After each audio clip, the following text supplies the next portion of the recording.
बिस्मिल्लाहिर्रहमानिर्रहीम। अस्सलाम वालेकुम स्टूडेंट्स। उम्मीद है आप लोगों ने सोशियोलॉजी 101 की पहले तो आप लोगों ने सारे लेक्चर्स लिए होंगे। आज हम लोग ना एमसीक्यूज़ के बारे में बात करते हैं, क्योंकि आप लोग सारे बच्चे इतनी ज़्यादा टेंशन लेते हैं ना कि पता नहीं हाई एमसीक्यूज़ किस तरह के होते हैं। भाई नहीं होते मुश्किल। मैं आपको बताऊं, जो आप लोगों ने जब एक दफ़ा आप लोग लेक्चर सुन लेते हैं, आपके कॉन्सेप्ट्स क्लियर हो जाते हैं, इतने ज़्यादा ईजी एमसीक्यूज़ होते हैं। आप वहाँ पे बैठ के कहते हैं कि ये क्या बच्चों वाले एमसीक्यूज़ हमें उठा के दे दिए हैं। खैर, मैं आप लोगों को बता भी दूंगी कि किस किस टॉपिक से कॉन्सेप्चुअल आ सकते हैं, किस किस टॉपिक से सीधा सीधा वो पूछ सकते हैं। तो ये आप लोगों ने सब नहीं कहा था कि एमसीक्यूज़ के बारे में वीडियो बनाए, तो मैंने कहा चलो मैं आप लोगों की थोड़ी हेल्प कर देती हूँ। अच्छा, सबसे पहले देखेंगे हमारा जो चैप्टर नंबर 19 है ना, इसमें से आप लोगों के एमसीक्यूज़ आते हैं सीधे सीधे। ठीक है, यानी कि जैसे अब ये है ना कंट्रोल थ्योरी के बारे में, इसमें से वो पूछ लेंगे कि जो रिलीजियस प्रिंसिपल्स जो हमें कंट्रोल करते हैं, तो वो इनर कंट्रोल सिस्टम है या आउटर कंट्रोल सिस्टम है या कौन सा कंट्रोल सिस्टम है। ठीक है, तो आपने वहां पे बता देना कि हमारा इनर कंट्रोल सिस्टम। तो आप लोगों ने याद रखना है कि रिलीजियस प्रिंसिपल्स पे हम लोग जो करते हैं, हमारे अंदर जो एक कंसाइंस होता है ना, मतलब राइट एंड रॉन्ग का, वो हमारा इनर कंट्रोल सिस्टम होता है। ठीक है, उसके अलावा जो हमारे होते हैं कि फैमिली के साथ और फ्रेंड्स की वजह से जो हम लोग अगर रुक जाते हैं उनकी तरफ देख के, तो वो हमारा आउटर कंट्रोल सिस्टम होता है। इसमें से आप लोगों से किस सीधे सीधे आते हैं। ठीक है, आप लोग सीधे सीधे एमसीक्यूज आते हैं। ये कंट्रोल थ्योरी आगे टी हिर्शी की जो है, इसमें से भी आप लोगों से ना ये सीधे सीधे, इसमें थोड़ा सा ना ऐसे आप लोगों से पूछ लेंगे कि फॉर एग्जाम्पल अगर आपको गलत काम करना चाहते हैं, तो आपको ख्याल आ जाता है कि ये जो गलत काम इसकी वजह से मेरी फैमिली को नुकसान पहुंचेगा, या वहाँ पे कोई नाम लिख देते हैं कि सन्ना जो है वो डिविएंट बिहेवियर अडॉप्ट करना चाहती थी, लेकिन फिर उसको ख्याल आ गया कि वो उसकी फैमिली के लिए जो है वो डिसएडवांटेजियस साबित हो सकता है। तो ये कौन सी टाइप में आता है, तो ये नीचे आपके 4 ऑप्शन होंगे: अटैचमेंट, अपॉर्चुनिटी, इन्वॉल्वमेंट, बिलीफ। इसमें से आप लोगों ने अटैचमेंट पे कर देना है। ठीक है, उसके बाद ये अपॉर्चुनिटीज के बारे में, इन्वॉल्वमेंट के बारे में, जब आप ये मेरा एमसीक्यूज आया था एक अभी रिसेंट में मेरे पेपर में कि आपके जब आप फैमिली के साथ बहुत ज़्यादा इन्वॉल्व होते हैं तो आप डिविएंट बिहेवियर करने से रुक जाते हैं, तो आप बताएं कि वो कौन सी है। ठीक है, तो वो आप लोगों की जो है ना आउटर कंट्रोल सिस्टम है।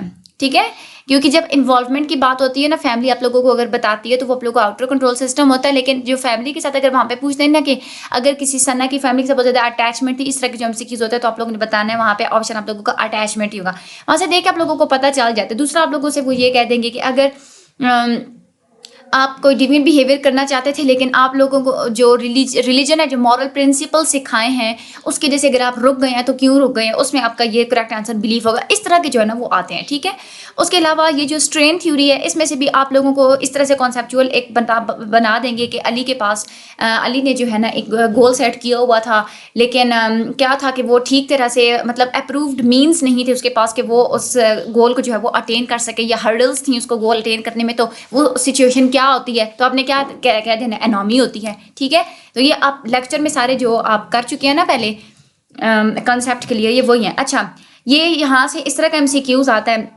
कि ये रॉबरी, बर्गलरी और ये ड्रग्स, ये कौन से नीचे ऑप्शंस दिए हुए होते हैं, मतलब ये कौन से बिहेवियर्स में आते हैं। तो ये आप लोगों का इनोवेशन, ये आप लोगों ने अच्छे तरीके से याद कर लेना, इनमें से एक एमसीक्यूज आ जाता है। ठीक है, उसके अलावा ये जो लेबलिंग थ्योरी है, इसमें से आपसे ये एमसीक्यूज वो पूछ लेते हैं कि अकॉर्डिंग टू लेबलिंग थ्योरी कि डिविएंट बिहेवियर क्या होता है, लर्नड बिहेवियर होता है या इननेट बिहेवियर होता है, या लर्नड और इननेट दोनों होते हैं, या कोई भी नहीं होता। मेरा ये एमसीक्यूज आया था, तो वो क्या होता है, हमारा लर्नड बिहेवियर होता है। कैसे कि लेबलिंग थ्योरी जब हम पे जब लोग लेबल लगा देते हैं ना एक स्टिग्मेटाइज्ड का, तो हम क्या करते हैं, फिर हम उसी लेबल के जरिए अपने बिहेवियर्स को हम लोग डिविएंट बनाना शुरू कर देते हैं। तो इसके अकॉर्डिंगली क्या है, हमारा जो पर्सनैलिटी हो जाती है वो एक लर्नड बिहेवियर हो जाता है। ठीक है, लेबलिंग थ्योरी के अकॉर्डिंग लर्नड है, कि आप लोगों ने याद रखना है। ठीक है, उसके बाद ये जो है illegitimate opportunity explaining social class and crime, इसमें से ये आप लोगों से एक वाइट कॉलर क्राइम के बारे में भी वो कुछ पूछ लेते हैं, या जो है ना वो एक आपको बता देते हैं कि एक मिडिल क्लास का बंदा है, वो ठीक तरह से मतलब सीधे तरीकों से तो वो नहीं कर पा रहा था अपने गोल्स अटेन, तो उसने गलत जो है वो बिहेवियर्स अडॉप्ट किया, तो वो क्या होता है। ठीक है, दैट इज़ अ इलिगिटिमेट अपॉर्चुनिटी। मतलब छोटी छोटी सी स्टोरीज बना के वो आप लोगों से पूछते हैं। वाइट कॉलर क्राइम के बारे में भी आपसे इस तरह से पूछ लिया जाता है कि अगर कोई किसी कंपनी का बहुत बड़ा कोई सीईओ है, तो वो फॉर एग्जांपल अपने टैक्स छुपाना चाह रहा है, सही तरीके से वो दिखाता नहीं है, तो वो क्या है, that is a white collar crime. ठीक है, इस तरह के, ये देखिए कितना ईजी था ये। उसके बाद ये कन्फ्लिक्ट थ्योरी में से एक एमसीक्यूज ये आता है कि कन्फ्लिक्ट थ्योरी दी किसने थी, दैट इज अ मैरेक्सिस्ट, मार्क्स ने ये दी थी। ठीक है, ये आप लोगों ने एक बात याद रखनी है। या वो इस तरह से भी पूछ लेते हैं कि जब हमारे जो डिविएंट बिहेवियर्स होते हैं, या एग्जाम्पल दे देते हैं कि फलां जो आदमी था, कोई नाम ले लेते हैं, अहमद ने जो है वो क्रिमिनल एक्टिविटीज़ इसलिए अडॉप्ट की क्योंकि उसका कैपिटलिस्ट की वजह से उसे इनइक्वलिटीज़ का सामना करना पड़ रहा था, तो बताएं ये कौन सी थ्योरी है? That is a conflict theory, ठीक है। ये हमारा एक 19 में से इस तरह के आ सकते हैं। उसके अलावा ये जो सोशल डिस्ट्रीब्यूशन ऑफ क्राइम है, इसमें से भी सीधे सीधे आते हैं, ठीक है। तो आपसे पूछ लेते हैं कि मैन ज़्यादा करते हैं क्राइम या वुमेन ज़्यादा करती हैं, या उनमें से जो है ना, ये आप लोगों के पास ये जो रीजंस है ना, इसके बारे में पूछ लेते हैं, ठीक है। आप लोगों से ये फॉर एग्जांपल लिना इटली का, जैसे एक औरत है, मतलब वो कोई नाम बता देंगे कि सन्ना को जो है ना पुलिस ऑफिसर्स ने पकड़ा, लेकिन जब उन्होंने ये महसूस किया कि ये सन्ना जो इतनी ज़्यादा डेंजरस साबित नहीं हो सकती, तो उन्होंने उसको जाने दिए। तो यहाँ पे क्या, तो किस वजह से उसको जाने दिए? तो उन्होंने क्या, आप लोगों ने क्या वहाँ पे ऑप्शन होगा कि पुलिस ऑफिसर ने उसको लिनाइटली जो है वो उसको ट्रीट किया, नरमी के साथ उसको ट्रीट किया, दैट इज़ वो चली गई, ठीक है।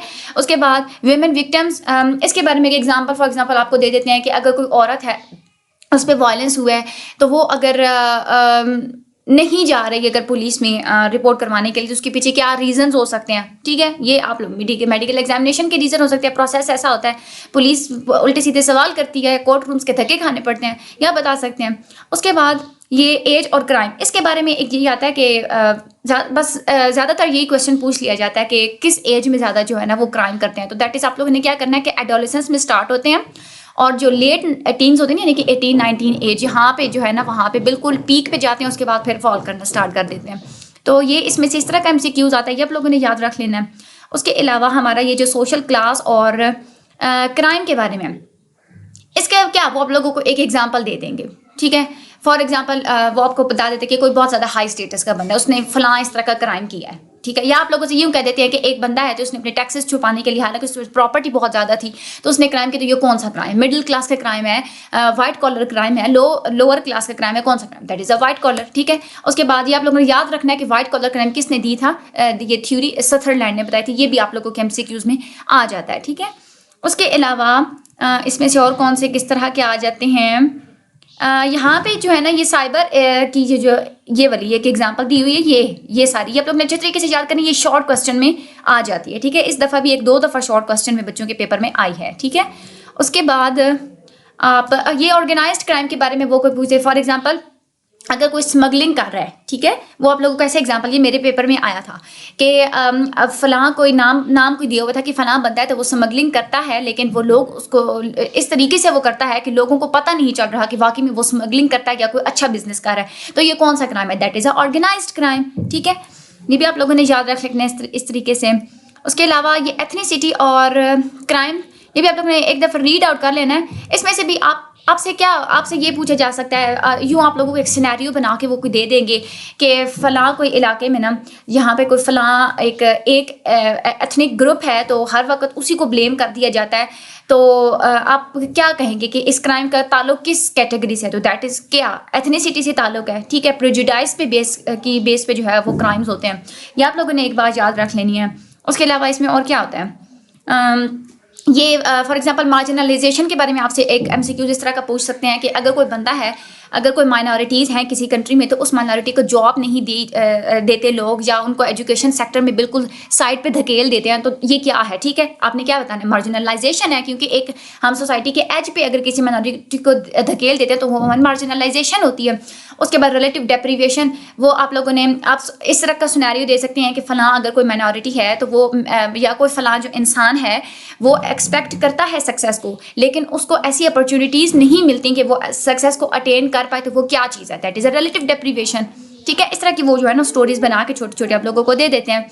उसके अलावा ये जो सोशल स्ट्रेटिफिकेशन है, इसमें से मैं आपको बताऊं इसमें से क्या, हाँ, ये क्लोज्ड और ओपन सोशल सिस्टम, इसमें से एक वो बना के दे देते हैं। वो आप लोगों को कैसे कहते हैं, वो आप लोगों को एग्जांपल देते हैं कि फलां कोई कंट्री है, ठीक है, और वो जो कंट्री है ना, वो वहाँ पे लोगों को बहुत ज़्यादा वो सपोर्ट करते हैं कि लोग मेहनत करें और अपना स्टेटस अचीव करें। तो वो किस किस्म की सोसाइटी है? तो ऐसी सोसाइटी को क्या कहते हैं? ओपन सोसाइटी कहते हैं। या आप लोगों को ये बता दिया जाता है, इस तरह का एक सिनेरियो दे देते हैं कि फलां को सोसाइटी, वहाँ पे कास्ट सिस्टम इतना ज़्यादा स्ट्रिक्ट होता है कि लोगों को मोबिलिटी जो है वो करना मुश्किल हो जाता है। तो वो कौन सी society? That is a close system society, ठीक है। अच्छा, उसके बाद ये आगे है हमारा ये मेजरिंग। इसमें से MCQs एक मेरा भी आया था, वो ये था कि अगर आपको कहा जाए कि आप अपने बारे में आप बताएं कि आप किस क्लास से ताल्लुक़ रखते हैं, ठीक है, तो वो आप कौन सा मेथड है, ठीक है। अब जाहिर सी बात है, किसी बंदे से आप पूछते हैं वो कौन सा सब्जेक्टिव मेथड होता है ना, that is a subjective method. जब आप लोगों से खुद कहा जाता है कि आप खुद अपने बारे में बताएं कि आप कौन सी क्लास से बिलोंग रखते हैं, ठीक है, तो that is a subjective method. ये इस तरह का मेरा एमसीक्यूज आया था। तो और ये जो है ना, बाकी ये रिपीटेशनल मेथड, इसमें आप लोगों को ऐसे सिनेरियो बना के दे देंगे कि अगर आपसे कहा जा रहा है कि आप किसी दूसरे को क्लासिफाई करें तो वो कौन सा मेथड होगा, आपने बता देना रेपिटेशनल। ऑब्जेक्टिव मेथड में अगर वो आप लोगों से ऐसे कहेंगे, अगर आप लोगों को कोई क्राइटेरिया दे दिया जाता है कि आप इनकम और एजुकेशन की बेस पे किसी दूसरे बंदे को क्लासीफाई करें तो वो कौन सा मेथड होगा, दैट इज ऑब्जेक्टिव मेथड, ठीक है। उसके अलावा आप लोगों के इसमें से एमसीक्यूज, इसमें से आप लोगों के सीधे सीधे ही आ सकते हैं, मतलब ये सोशल क्लासेस, लाइफ चांसेस को एक इसमें आता है कि लाइफ चांसेस के बारे में कि आप लोगों को याद रखने लाइफ चांसेस होती क्या है, हेल्थ। ये मेरा एमसीक्यूज शायद आया था, मुझे ठीक तरह से याद नहीं है, थोड़ा घुमा हुआ है, मतलब इजी था। वो यही था कि लाइफ चांसेस क्या होती हैं, नीचे ऑप्शंस थे आप लोगों के जो हेल्थ और जो अवार्ड्स की मतलब अपॉर्चुनिटीज़ होती हैं वो होती हैं लाइफ चांसेस, या इस तरह के कुछ 2-3 और थे उसके ऑप्शंस, मुझे ठीक तरह से याद नहीं, लेकिन आप लोग याद रखने के लाइफ चांसेस यही होते हैं कि मतलब हेल्थ हो गया, सक्सेस वगैरह हो गया, ये सारे लाइफ चांसेस होते हैं आप लोगों के। उसके अलावा आगे चलें तो सोशल क्लास और ये फैमिली, इसमें से भी आपसे सीधे सीधे ये पूछ सकते हैं, इसमें से ऐसा कोई कॉन्सेप्चुअल बन नहीं रहा। उसके अलावा ये एजुकेशन और एम्प्लॉयमेंट अपॉर्चुनिटीज़, और ये क्राइम और क्रिमिनल जस्टिस सिस्टम, लाइफस्टाइल्स के बारे में। हाँ, लाइफस्टाइल्स के बारे में आप लोगों से पूछ सकते हैं कि अगर कोई बंदा है उसका लाइफस्टाइल ऐसा है कि वो हमेशा ब्रांडेड चीज़ें इस्तेमाल करते हैं तो कौन से क्लास उसका ताल्लुक है, जाहिर सी बात है हाई क्लास उसका ताल्लुक है, इस तरीके से आप लोग। उसके अलावा हाँ, ये कार्ल मार्क्स की जो है, इनमें से ज़्यादातर कार्ल मार्क्स यही पूछ लिया जाता है कि कौन से जो साइंटिस्ट है उसने मीन्स ऑफ प्रोडक्शन पे फोकस किया था, तो आप लोगों ने बताना है वो कार्ल मार्क्स है, ठीक है। या ये पूछ लेते हैं कि जो कार्ल मार्क्स है उसने कौन सी दो चीज़ें बताई थी, नीचे ऑप्शन होंगे बर्गेस और प्रोलिटेरिएट या पावर स्टेटस, ये इस तरह से। तो आप लोगों ने ये याद रखना है, इसने बर्गेस और प्रोलिटेरिएट के बारे में जो है वो बताया था, ठीक है। उसके अलावा ये भी आप लोगों से पूछ सकते हैं कि ये कौन से सोशियोलॉजिस्ट ने कहा था कि एक दफ़ा हमारा ऐसा रेवोल्यूशन इतनी ज़्यादा आएगी कि कैपिटलिस्ट सिस्टम बिल्कुल ख़त्म हो जाएगा, तो आप लोगों ने वो बताना है कि वो मार्क्स ने बताया था, ठीक है। और दूसरा कोई ऐसा एमसीक्यूज आ सकता है कि कौन सा सोशियोलॉजिस्ट है जिसने बताया था कि जो कैपिटलिस्ट सिस्टम है वो मिडिल क्लास की वजह से, यानी कि जो पेटाइट बर्गीज होते हैं उसकी वजह से जो है वो कोलैप्स नहीं हो सकता। तो वो कौन से हैं हमारे sociologist, that is a max weber हैं, ठीक है, ये मैक्स वेबर। और इसके अलावा ये मैक्स वेबर के वाले चैप्टर में से आप लोगों से एक मार्केट पोजीशन वाली जो है वो किसने कॉन्सेप्ट दिया था, वो मैक्स वेबर उसने दिया था, ये आप लोग उसको बता सकते हैं। या आप लोग ऐसे सिनेरियो पूछ लेते हैं कि एक बंदा है वो उसको अपनी उसकी जो वो स्किल्स वगैरह उसके पास हैं उसकी वजह से उसको अगर जॉब दी गई है तो ये बताएं कि ये क्यों दी गई है, दैट इसके पीछे फैक्टर क्या है, तो that is the market position जो कि वेबर ने जो है वो दिया था, ठीक है। और इसके अलावा इसमें से आप लोगों का इसमें से कोई एमसीक्यूज बना के वो पूछ लेते हैं कि ये मार्केट पोजीशन पे किसने फोकस किया था, वाइट कॉलर क्लास की वजह से जो कैपिटलिज्म कोलैप्स नहीं हो सकती वो किसने किया था, वेबर ने दिया था। उसके अलावा पोलैरिटी की बात किसने की थी, मार्क्स ने की थी। ये आप लोगों से साइंटिस्ट के नेम्स जो है ना वो इस चैप्टर में से वो पूछ सकते हैं। सोशल स्ट्रेटिफिकेशन, इसमें ये आप लोगों से ऐसे वो पूछते हैं कि सोसाइटी में अगर किसी को ज़्यादा अपॉर्चुनिटीज़ देते हैं, अगर सोसाइटी और सोसाइटी में कुछ लोगों को जो है ज़्यादा अपॉर्चुनिटीज़ नहीं मिलती तो उसकी वो क्या है, उसके पीछे मेन रीज़न क्या है, that is the social stratification. इसमें से आप लोगों के ये डेविस और मोर के बारे में पूछ लेते हैं कि मेरिटोक्रेसी का तस्वर किसने दिया था, ठीक है, ये डेविस और मोर ने दिया था। या डेविस और मोर की अप्रोच ऊपर लिख दी जाती है, नीचे मेरिटोक्रेसी एक ऑप्शन में होता है, तो वो मेरिटोक्रेसी जो है वो आप लोगों का ठीक जो है वो आंसर होता है।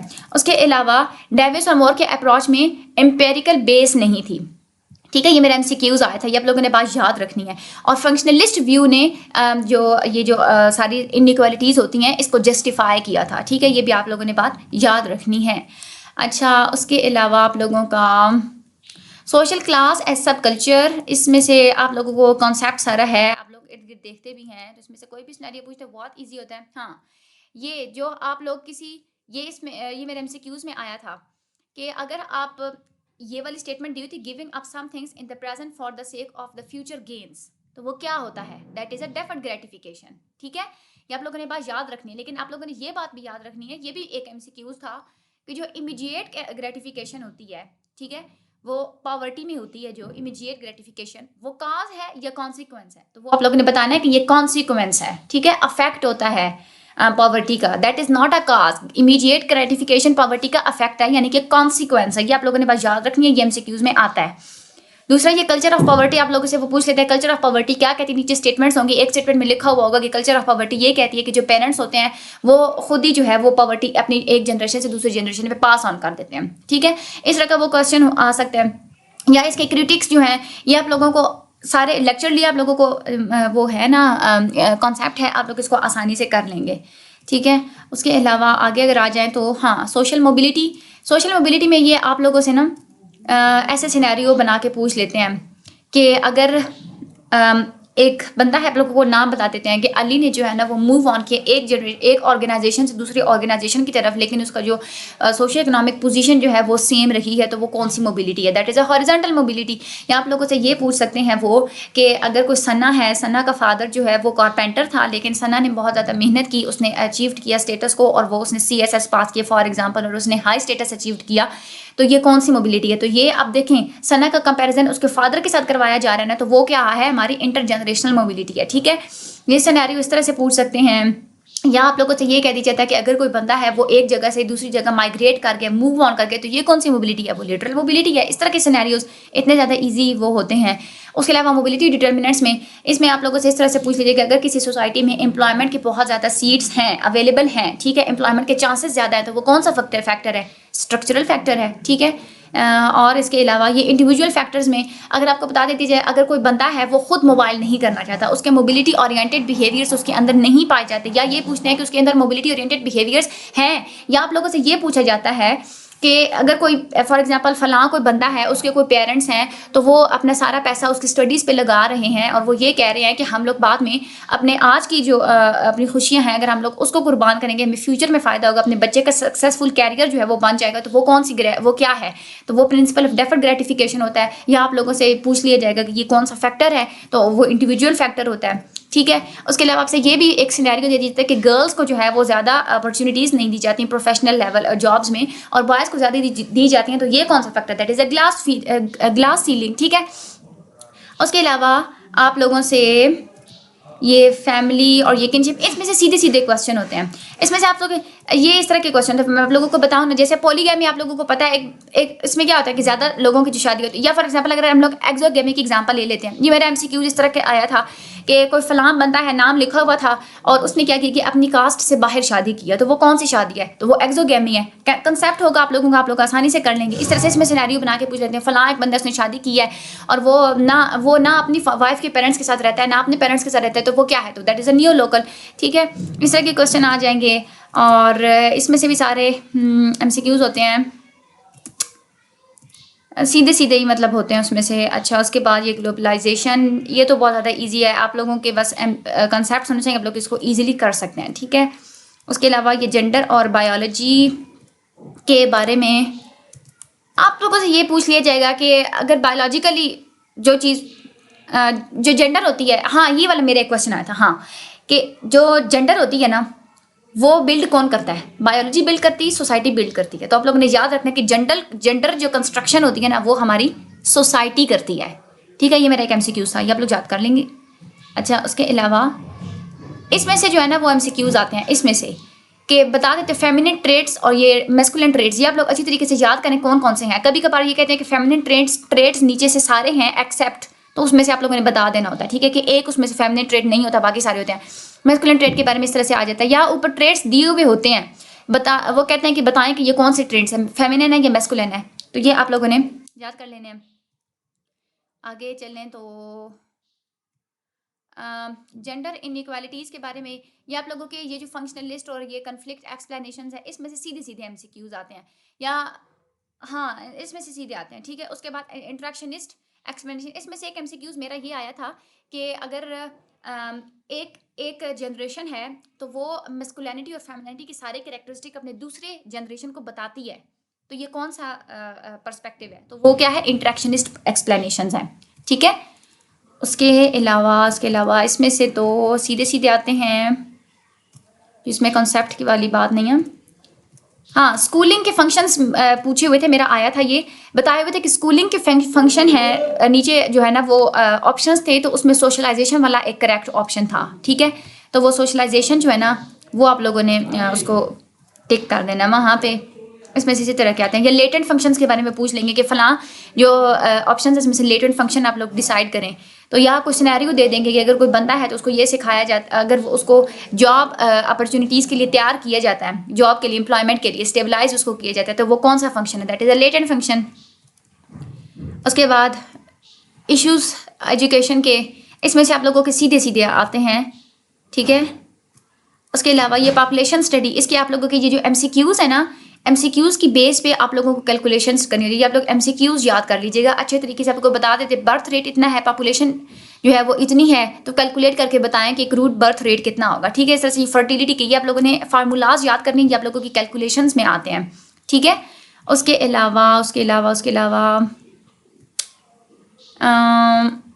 हाँ, ये मैल्थ्यूजियन थ्योरी, ये मेरा एक इसमें से शॉर्ट भी आया था कि डिस्टिंग्विश करें आप प्रिवेंटिव चेक्स और पॉजिटिव चेक्स पे। ये मेरा शॉर्ट क्वेश्चन आया था, ये आप लोगों ने याद रखना है। और दूसरे जो है ना, आप लोगों से ये एग्जांपल्स में से भी MCQs में भी ये इस तरह से देखते हैं, आप लोगों को कहते हैं कि to follow celibacy, to marry late और abstinence from entering into the sexual union. ये क्या है आप लोगों ने बताना है, प्रिवेंटिव चेक्स हैं, ठीक है। ये आप लोगों को बता दी जाता है कि आइडेंटिफाई करें पॉजिटिव चेक्स को, तो नीचे एक फेमीन या इसमें से एक ऑप्शन होगा और बाकी ये जो है ना प्रिवेंटिव चेक्स होंगे, तो आप लोगों ने उसमें से ढूंढ के बता देना पॉजिटिव चेक का ऑप्शन कौन सा है। ये बहुत ज़्यादा ईजी होते हैं, ठीक है। और ये जो थ्योरी होती है डेमोग्राफिक ट्रांजिशन की, इसमें से आप लोगों के स्टेजेस के बारे में MCQs आते हैं। पहले आप लोगों से अगर इस तरह का MCQs पूछा जाता है कि डेथ रेट भी हाई है और बर्थ रेट भी हाई है, तो कौन सी स्टेज, दैट इज स्टेज 1। उसके बाद आप लोगों से अगर आप लोगों से ये पूछा जाता है कि जो डेथ रेट है वो फॉल कर रही है लेकिन बर्थ रेट हाई है, कौन सी स्टेज है, स्टेज 2। स्टेज 3 में क्या होता है कि आप लोगों की बर्थ रेट भी फॉल कर रही होती है और डेथ रेट भी फॉल कर रही होती है, स्टेज 3। और स्टेज 4 में क्या होता है कि बर्थ रेट लो होती है, मतलब बर्थ रेट और डेथ रेट लो लेवल पे बिल्कुल इक्वल होती हैं। ये स्टेजेस में से इस तरह के इसके क्वेश्चन आते हैं, ये आप लोगों ने याद रखना है, कॉन्सेप्ट बस आप लोगों को होना चाहिए। हाँ, इसमें से आप लोगों से फार्मूलाज, मेरा फार्मूला आया था कि प्रोविंस की जो हम लोग जो कैलकुलेशन करते हैं उसके लिए कौन सा फार्मूला होता है, तो ये सारे फार्मूले दिए हुए थे, इसमें से आप लोगों ने आइडेंटिफाई करना था, ठीक है। या ये लॉ ऑफ 70 आप लोगों ने अच्छी तरीके से याद करना है। इसमें से मेरा MCQs आया हुआ था, कैलकुलेशन करनी थी। उन्होंने मुझे कहा था कि अगर जो है ना इतने, या तो आप लोगों को ईयर्स बता दिए जाएंगे, आप लोग वो कहेंगे कि बताएं कि परसेंटेज कितनी है, तो आप लोगों ने क्या करना है, 70 डिवाइडेड बाई जितने ईयर्स होंगे 23 आप लोग करेंगे, तो आप लोगों के पास ये 3% आ जाएगी। या आप लोगों को परसेंटेज बता दी जाती है, बताते हैं कि पॉपुलेशन डबल होने में कितने साल लगेंगे, तो आप लोगों ने क्या करनी है, 70 डिवाइडेड बाई परसेंटेज आप लोगों ने कर देनी होती है। ये आप लोगों को कैलकुलेशन, ये मेरे 1 या 2 MCQs इसमें से आए थे लॉ ऑफ 70 में से, ठीक है। उसके अलावा वर्ल्ड पॉपुलेशन ग्रो, अच्छा इसमें से जो मैंने आप लोगों को ये सर्कल्स करवाए थे ना, मैंने आप लोगों को जो लेक्चर दिया था ना, आप लोग लेक्चर नंबर दोबारा सुन लीजिएगा, लेक्चर नंबर 37। उसमें से मैंने आप लोगों को जो जो फिगर्स बताए थे ना, उससे हट के कोई भी MCQs मेरा नहीं आया, जस्ट उसी में से वो MCQs आए हैं, उसके अलावा आप लोगों ने नहीं करने, ठीक है।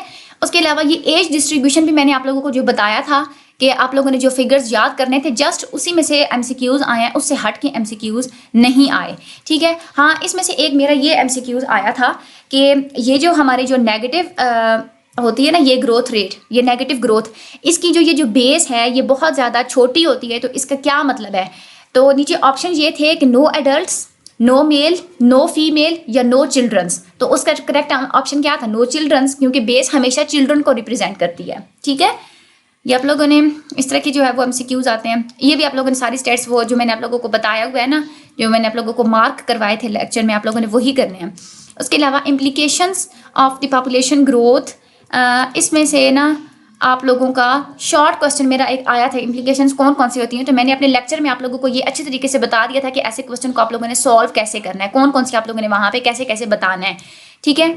उसके अलावा हाँ, ये एक मेरा MCQs था कि अगर आप लोगों की GDP जो है वो इंक्रीज नहीं कर रही, तो उसके पीछे कौन सा फैक्टर है, तो कौन सा फैक्टर होता है, हाई पॉपुलेशन ग्रोथ रेट, ठीक है। ये मेरा MCQs आया था। अच्छा, उसके बाद आगे चलें तो इसमें से आप लोगों ने फिगर्स वही कर लें जो मैंने आप लोगों को बताए थे। अच्छा, आगे आप लोग ये देखें, ये सारे जो है ना इसमें सीधे सीधे क्वेश्चन है, तब लोगों के कंसेप्चुअल्स जो है ना वो नहीं आते। ये आप लोगों ने याद कर लेना कि शॉर्ट टर्म में कहाँ तक पॉपुलेशन ग्रोथ 1.9, ये भी मैंने आप लोगों को अपने लेक्चर में जो मेंशन किए हुए हैं वो आप लोगों ने याद कर लेने हैं। उसके अलावा आप लोगों के इसमें से हाँ, ये भी मेरा एक MCQ आया था कि नेचुरल इन्वायरमेंट का और लिविंग ऑर्गेनिजम्स के दरमियान जो इंटरेक्शन होता है वो उसको हम लोग क्या कहते हैं, तो इसका करेक्ट ऑप्शन है इकोलॉजी। ये इसमें से सीधे सीधे क्वेश्चंस आते हैं इसमें से आप लोगों को वो घुमा के नहीं पूछते, कॉन्सेप्चुअल जो आते हैं मैंने लोगों को बता दिया था। एक मेरा ये भी, हाँ ये भी एक एमसीक्यू आया था कि ये वाली जो लाइन है ना, ये यूएस वाली, एवरेज पर्सन जो डिस्कार्ड करता है 2.5 किलोग्राम्स, ये वाली लाइन लिखी हुई थी और नीचे लिखा हुआ था कि कौन सी सोसाइटी है, ठीक है, डिस्पोजेबल सोसाइटी है, प्रिजर्विंग सोसाइटी, कौन सी सोसाइटी, तो ये डिस्पोजेबल सोसाइटी जो है इसका करेक्ट आंसर था। आगे हम लोग चलें तो ये इसमें सीधी सीधे आप लोगों से क्वेश्चन एमसीक्यूज पूछेंगे, आप लोगों ने घबराना नहीं है इसमें।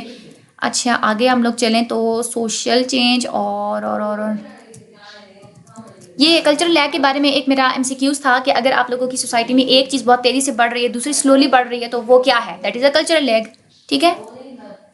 अच्छा उसके अलावा आप लोगों का ये इन्वेंशन, ये आप लोगों से, हाँ मुझे ये वाला था मेरा एक एमसीक्यूज कि अगर आप लोग जो है ना, अगर आप आइडेंटिफाई करते हैं कि ह्यूमन की जो हार्ट प्रॉब्लम्स की वजह क्या है, ठीक है, अगर आप उसको आइडेंटिफाई कर लेते हैं तो वो क्या है, आप लोगों की डिस्कवरी है। नहीं ऐसे था मेरा एमसीक्यूज, वो बताया हुआ था कि डिस्कवरी क्या है, नीचे फॉलोइंग ऑप्शंस में से ना डिस्कवरी क्या है, तो उसमें एक मेरा ऑप्शन था कि जब हम लोग काजेज फाइंड आउट कर लेते हैं ना अपने हार्ट प्रॉब्लम्स की, तो वो हमारी डिस्कवरी होती है, क्योंकि हम लोग डिस्कवरी यही पढ़े ना कि ऐसे एलिमेंट्स जो हमारे वर्ल्ड में पहले पाए जाते हैं लेकिन हम लोग उसे अवेयर नहीं होते, हम लोगों ने अब उसके बारे में जानना होता है, तो वो क्या होती है, डिस्कवरी होती है। मेडिकल के बारे में जो क्वेश्चन था वो हमारे डिस्कवरी का जो है ना वो करेक्ट आंसर था, इस तरह का मेरा एक क्वेश्चन था। अच्छा उसके अलावा है हमारा आगे, ये कन्फ्लिक्ट और चेंज किसने बताया था, कार्ल मार्क्स ने बताया था, ये आप लोगों ने याद रखना है। आइडियाज़ और चेंज किसने बताया था, मैक्स वेबर ने बताया था, ये भी आप लोगों ने याद रखना है, एमसीक्यूज में ये आता है। उसके अलावा आप लोगों की, हाँ demographic change, age, education, occupation, ये सारा क्या होता है आप लोगों के डेमोग्राफिक चेंजेस में आता है। और इसके अलावा और क्या था, ये वाला था मीन्स ऑफ द अडॉप्शन, जब आप इंडस्ट्रियलाइजेशन की वजह से नए मीन्स आप अडॉप्ट करते हैं तो वो क्या होता है, दैट इज़ अ मॉडर्निटी, ठीक है। वो नीचे एक ही था मॉडर्नाइजेशन, और उसके अलावा एक ऑप्शन था अर्बनाइजेशन और एक था ग्लोबलाइजेशन, तो उसमें मॉडर्नाइजेशन करेक्ट ऑप्शन था। अच्छा उसके अलावा ये आप लोगों ने रीड आउट करना है, लेक्चर सुना हुआ होगा आप लोगों ने, ये आप लोग इसको आसानी से कर लेंगे, इसमें से बहुत आसान आते हैं एमसीक्यूज। उसके अलावा ये आप लोगों की जो करेक्टरिस्टिक्स है ना पोस्ट मॉडर्न सोसाइटी की, ये भी आप लोगों से पूछ सकते हैं। अच्छा दूसरी एक और बात, मेरा एक एमसीक्यूज आया था कि सैटेलाइट की वजह से जो बहुत ज़्यादा अब कम्युनिकेशन बहुत ज़्यादा फैल चुकी है, आप लोग जल्दी से जो है ना कहीं भी कम्युनिकेट कर सकते हैं, तो उसके पीछे वजह क्या है, तो उसका करेक्ट आंसर था पोस्ट इंडस्ट्रियल सोसाइटी या पोस्ट मॉडर्न सोसाइटी, ठीक है। तो वो उसमें ये मैं या आप सोच में पढ़ सकते हैं, वहाँ पे मॉडर्नाइजेशन लिखा हुआ होगा, ग्लोबलाइजेशन लिखा हुआ होगा। अब ग्लोबलाइजेशन की वजह से भी तो हम लोग ज़्यादा कम्युनिकेशन करते हैं ना, लेकिन सैटेलाइट्स वगैरह आना ये सब क्या है, ये मेरी पोस्ट मॉडर्न सोसाइटी, ये आप लोगों ने पोस्ट मॉडर्न सोसाइटी को वहाँ पे आप लोगों ने करना, मेरा ये एमसीक्यूज आया हुआ था। उसके अलावा और कौन सा था, हाँ इस वजह से तो और कहीं नहीं था, बस ये सारे एमसीक्यूज मैंने आप लोगों को बता दिए हैं। आप लोगों को बस आइडिया होगा ना किस तरह के होते हैं एमसीक्यूज, आप लोगों ने घबराना नहीं, अब आप लोग टेंशन लेना छोड़ दें, अपने आप लोग स्टडीज पे फोकस करें, आप लोग तभी सही तरीके से आप लोग एमसीक्यूज कर सकते हैं जब तक आप खुद अच्छे तरीके से अपने कॉन्सेप्ट क्लियर नहीं करेंगे। दूसरों से आप लोग एमसीक्यूज पूछेंगे, आप लोग वो नहीं कर सकते क्योंकि चेंज आ जाते हैं एमसीक्यूज। पास्ट फाइल्स का तो बिल्कुल सत्यानाश हो जाता है, उसको आप लोग ना देखा करें, उस पर आप लोग रिलाई ना किया करें, हर दफ़ा नए एमसीक्यूज आते हैं, कॉन्सेप्ट्स नए आते हैं। Thank you so much. बाकी आप लोग जैसे मैंने आप लोगों को बताया वैसे प्रिपरेशन कर लीजिएगा। अल्लाह हाफिज़।